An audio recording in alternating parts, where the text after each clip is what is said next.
Good evening and welcome to Agile World. All right, Carl, you missed me? Yep, here again, here again. You can't stop me. Right, I'm going to have to apologize. My hairstyle today, well, you can't even see it, does not fit with the baseball cap, so I'm baseball capless today. So ideally, I should just hold it. There you go. Should I just hold it like that? Agile World, party on, excellent. Righty then, the goings on today. Busy day. So we've been having a quick look at some of the My Agile20Reflect hashtags. We've pulled out a couple of our favorites over the days. Cole, do you want to go to one first? I'm actually really fascinated by what makes it out into the real web. I've been looking actually on Google for the hashtags. The top story is actually us telling people it's a new hashtag, which is kind of cool. But I think the first person one that's come in is a guy called Henrik Marino, who's actually put it up as a hashtag relative to event he's doing. So I think it's having the right kind of impact. We're able to find things, and I think that's what people need to know about the hashtags. It's not just about you saying that you exist, but it's also that you can be found and that your opinions can be listened to and can be engaged with. So I think these are all exciting inputs. Carol's put Carol Deckers, who was on last night, has used it in her looks like a blog post that she's put in. So again, it's proliferating. I've got one that's I really like. I literally was attracted to it as soon as I saw it, and this is where we're going to find Sabrina's really bad with names. So Priscilla Bax. She actually put a couple of days ago, hashtag physical safety, hashtag my Agile20Reflect. That really got to me. That is a really big thing to feel that comfortable. That really love that. That's something there that shows emotions. And we all know I like emotions and behaviors. That's the type of thing I actually like trying to train you into it, Carl, trying to get you emotional. I went to art college, got loads of emotion. I'm just not allowed to share it because of our culture. There's Scott's banging on the door. Do you want to let him in? Oh, do I have to? Well, show willing. Hello, let me in. Hi, Scott. Hello there. How's my favorite Irishman?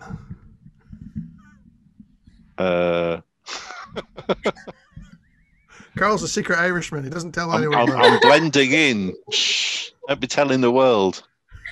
I think he's in a sleeper cell from the 70s. You'll be after my pot of gold. Can I just tell you? Or your Lucky Charms. Those shades are so 2000 and 2009. Oh no, this is 1980s. If you ever look at the berry and the glasses, it's Captain Sensible, which you won't remember because you weren't born. At which point, when we're making the video, Carl needs to cut into 3 seconds of happy talk so we don't make a copyright. No, I was about to say before you spilled the opportunity, we can have a happy talk about that later. But however. For the oldies and the goldens. So, Scott, how are you doing? I am very well. How are you guys? The last time I saw you, you were holding a meeting while lying horizontally on a bed. So you're better. I think, look, it's bring your whole self to work, right? The festival's been quite tiring. I've got a little finger injury from approving all the events. Next time we need to do some kind of Autobot on that because it's been a lot of embarrassing. Didn't the Simpsons have like a bird on a water that could yes. get the Homer functionality put in? Yeah, we know my theory. Everyone's welcome. I think there's only been a couple of events we've actually pushed back, and some of those were just very commercial or off topic. So yeah. Okay. Well, before you started banging on the door, Sabrina was just talking about allowing us to be sensitive and bringing out our sensitive sides. So thank you for interrupting that. Well, that's just as good as our very first video where I'm talking about women, and then you just jump over me. Well, not intentional. Sorry. Oh, that's okay. I'll send you the money later, Scott. So Sabrina, do you have anything else on the hashtags that you've seen that? I've got one more actually that I really like. Diane Leonard, that was a couple of days ago. A slightly different Sunday morning here. Loving the chance to connect with hashtag Agile professionals around the world this morning during the opening ceremony of hashtag MyAgile20Reflect. So excited for the panel. Agile matters of the heart. I am. Love it. See, I'm going for the sensitive, emotional kicking hashtags. No comment, Your Honor. Guilty as charged. No, that event looks really good because they asked me to cut a little video. So if you actually go to our YouTube channel, definitely subscribe to the YouTube channel because you can see these guys. But you'll see the speakers there, Angela and Diane. Great little video in opening. That's going to be really special. Oh, I'm excited for that. So, Karl, have you got any more hashtags? If not, we're gonna grill Scott. Okay, right. I think grill Scott because he doesn't look as though he's well done enough. Oh man, now. Karl is frozen, which is quite amusing. So you can stay in that frozen state. So Scott, have you been to any events today? Or actually over the past couple of days, because it's the first time we've actually got you on. We got you on for a little bit last night. What's been going on? Okay, so I like the opportunity to do anything we can with the format, and a lot of folks have just been sticking to the standard format, so that's great. Maybe they got one thing in Agile they want to show. Last night we kind of ripped the format up and we did the poetry session. Now that was a huge experiment. So Agile poetry. I wasn't sure who would come or if anyone would be interested, and we had guys over from Canada, and they use poetry when they're opening events. So open space, a big open space, everyone's together. Use a poem to try and set the mood. Yeah. So we went through that poetry and really powerful poems. I'd never heard those particular ones, but I'm going to use them. And Youssef was using poetry that he uses, with executive leaders. Very emotional. And then, surprise, surprise, a poet turned up who doesn't know anything to do with Agile, spotted it in the meetup, and started doing her poetry. So we actually had performance poetry, not just reading poetry. So I went to bed feeling really connected. There's a chap from Gorebridge there, not Karl, but another person, and he joined because he's lonely, and he got real connection from doing poetry. And so again, California, Canada, Edinburgh, I think there was someone from Argentina just sharing poetry, connecting, and all the poetry was around about things and on Agile themes. Loved it, absolutely loved it.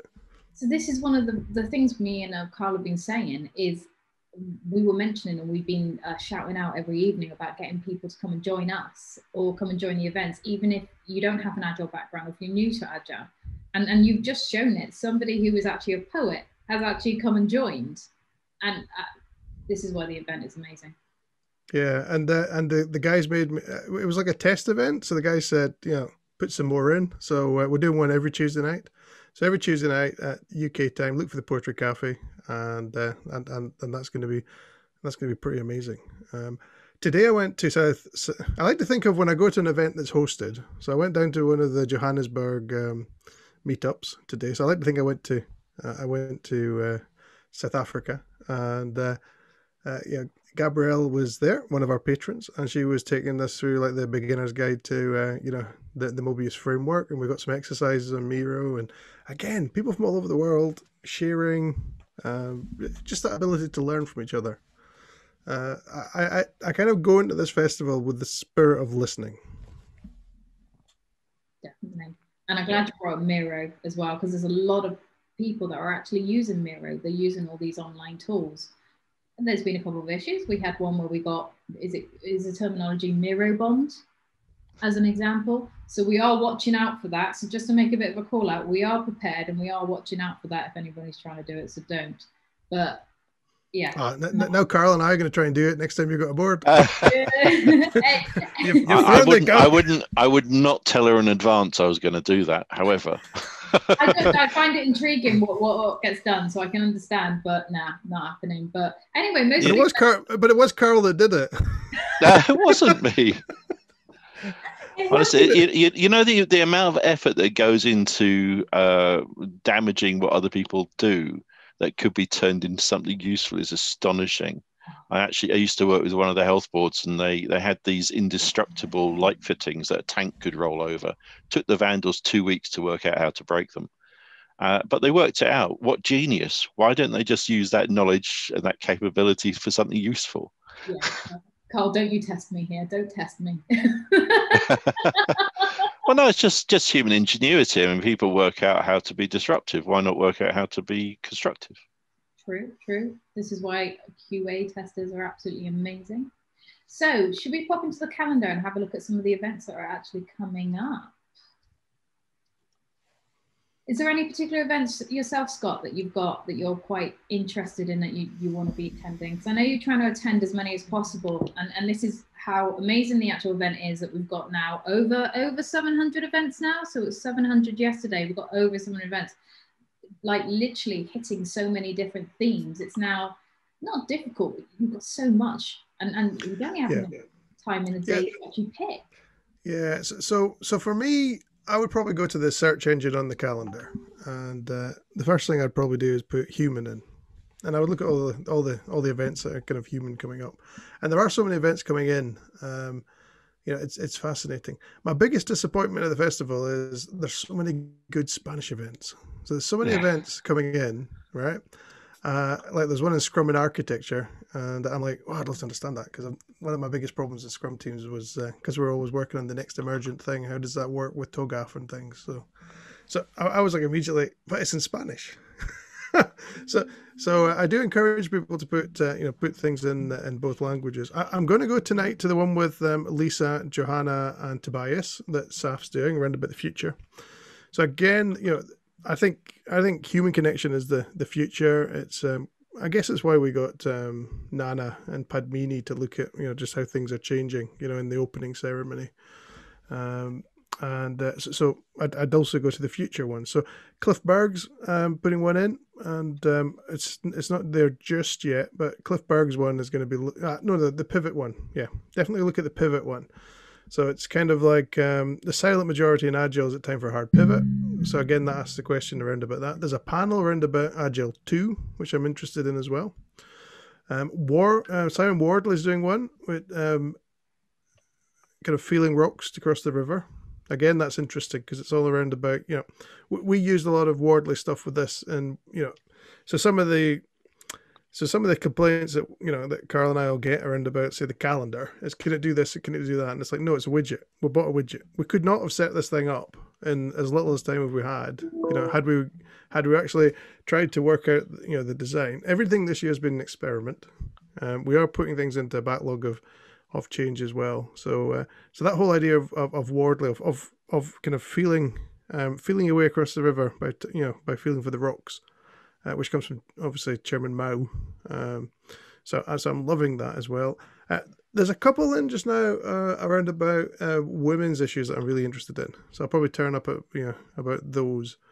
And although these are not kind of closed groups, I do know and I do understand why sometimes women want a space to talk on their own.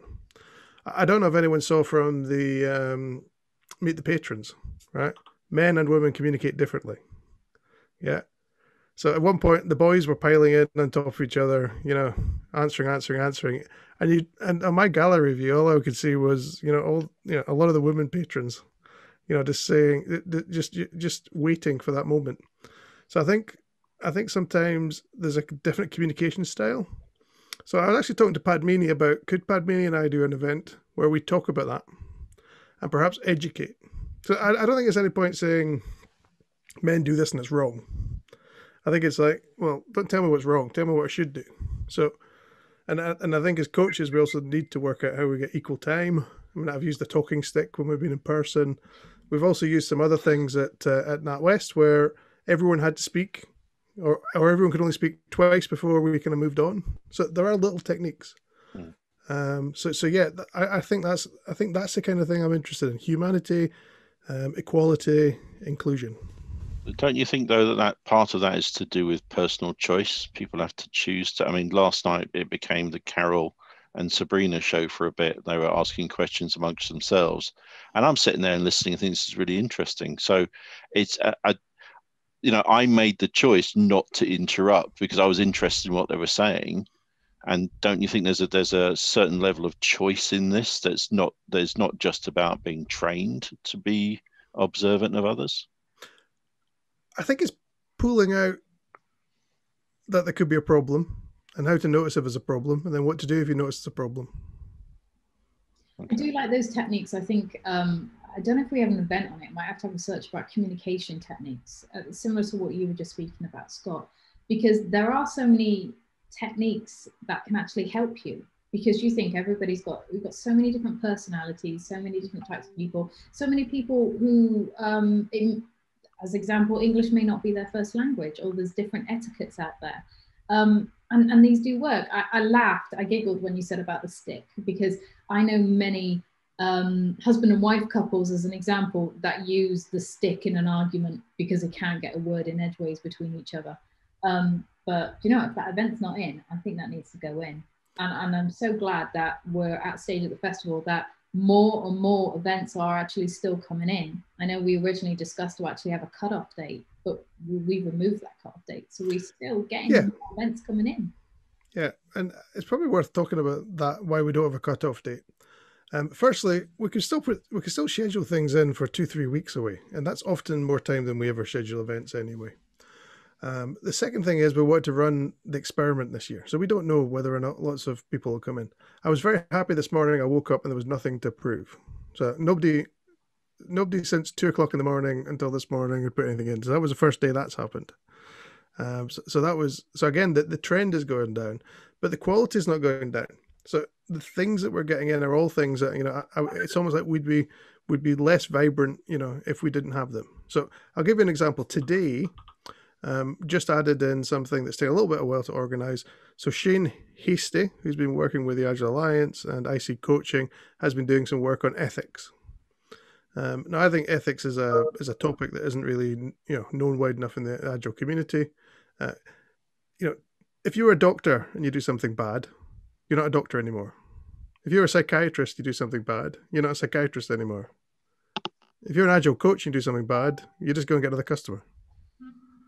So some of the behaviors in that, we just don't even have an engagement policy. One of my friends was badly abused on LinkedIn, female, and she went to the body of the person who had awarded that person a Scrum Master and said, look at this behavior. And I won't say which of the certificate bodies it was, but they kind of almost came back and said, we acknowledge that it's terrible behavior, but we just award certificates for knowing Scrum.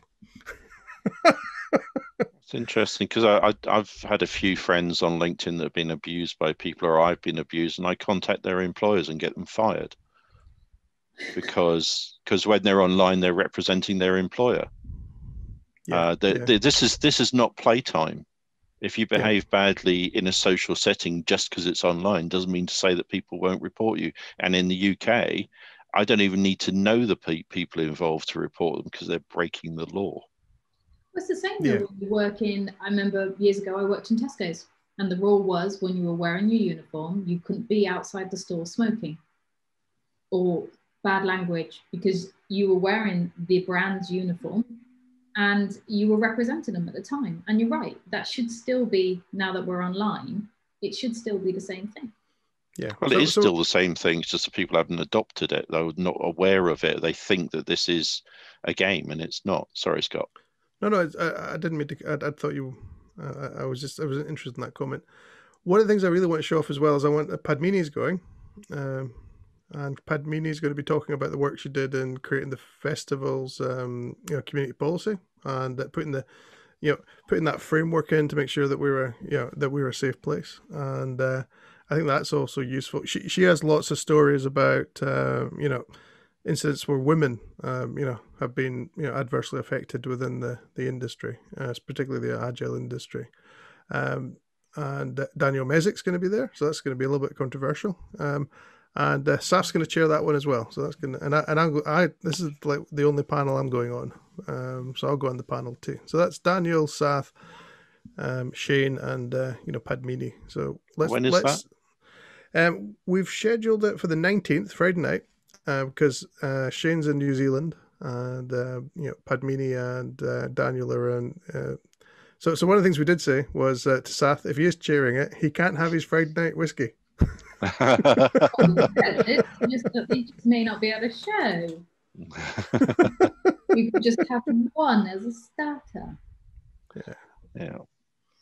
So I'm quite looking forward to the Agile and UX one, because it's the eternal struggle between getting stuff done and getting it done at a tempo and within a construct. So that was quite interesting to me, especially since I've been involved in UX since the 80s, or what it's now called as UX. So that's Jared Spool that's involved with that, and I know there are other speakers. Yeah. But it's Jared knows what he's talking about, and it's one of those weird things. Is I don't go to lots of festivals and lots of conferences because a lot of the people, and I'm self-professed, I don't know who everyone is, but I do know who my peers are, and a lot of the people that are speaking, I don't know. They've got job titles that sound like they should know what they're talking about, but can I commit the time? And most of the time, the answer is no. Whereas with this, I can find a whole new peer group at no cost to me, which is quite exciting, really. And a new peer group, so your peer group will probably know the stuff you know. Meeting people outside that will make new connections, and that's where innovation comes from. Yeah. It's interesting. When we were thinking of setting this up, I wanted to do a market consultation. So I used Double Diamond, and a lot of Agilists were saying, "No, just get in and start building it." And I'm like, "No, we're doing Double Diamond, right?" I want to actually get the idea, hone the idea in, before I move on with the idea. Sorry. No. It was just I was at a talk today, and kind of Gabrielle said this, and it just struck. And then I didn't mean to cut across you. She said oftentimes she'll go up to teams that have been taught in a technique, and they're ready to go. And on day one, they're ready to go. And we're now a Scrum team, right? Yeah, we've been formed, we're released, and she'll go and say, "Well, what are you building?" And they go, "Well, we don't know. We're Agile. We'll work it out." Doesn't make for great product. Yeah. So the reason I was laughing when you said Double Diamond, because I did the Safe 5 training last May, and in the middle of Safe is now the Double Diamond. I'm going, well, how did they manage to do that? Because it's owned by the British Design Council. They invented it. So the Double Diamond for design thinking is actually created by someone. Yes. And has got a worldwide copyright on it. They have. And what they're doing is they're extending it, and it's very interesting what they're doing with it. But everyone I use Double Diamond. And well, how did you find out about it? How do you know that you're doing it the right way? Well, I've made this interpretation. I'm going, well, before you build the extension to your house, you kind of need to know what your house already has. Before you change things, understand what was there first. And if you don't, then there's every chance that you'll just be rehashing what's already there with a new set of terminologies. And that's, a lot of what I see with consultancy. So it's a rehashing of an existing thing, but actually doesn't add any additional value at all. So and sometimes less. So sometimes it takes away capability. Sorry, Sabrina. As much as I'm loving, one, watching you, Karl, behave, which is a rarity for starters, and two, this conversation, we've only got a few minutes left. So I just want Karl can edit it out. I will edit out my behaving. I've got like 3 minutes and 28 seconds before my Zoom bombs out because I haven't upgraded this one yet. No, that's good. Don't. That's an enabling constraint. We got that from Dave Snowden. I know. Right, 30 seconds. What events are you wanting to promote, and what events do you think coming up, Karl? Well, obviously the one I've got tonight, but it'll be by the time this goes out online, it'll be too late. I think the Red Team event next week I'm really excited about, mainly because we were trying to book a brewery, because I think we could actually genuinely manage to arrange a number of drinks in there. It should be fun. So apart from that, I just dipping in and out of things. There's the Valentine's Day event looks quite interesting, even though I don't celebrate Valentine's Day. You know, and you're banging it. Why has no one mentioned like one of the most awesome events that are coming up this week? Why have you not mentioned it yet, guys? All right, the dyslexia one, because I couldn't keep my eyes straight on it. Okay. So our opportunity to have a plug, because it's our own show. If you want to see the three of us again, right? We actually have a why are most agile coaches dyslexic on Friday. So take a look at that. Please come and join us. It will be interesting. We're not going to let too much out of the bag. Saturday. Saturday. Right. Well, it's good that you know now. Righty then. It's been a long week. Right. Thank you very much, guys. I hope everyone's enjoyed the video, and we'll see you again tomorrow night. Cheers. Thank you. Bye now. Bye. Bye.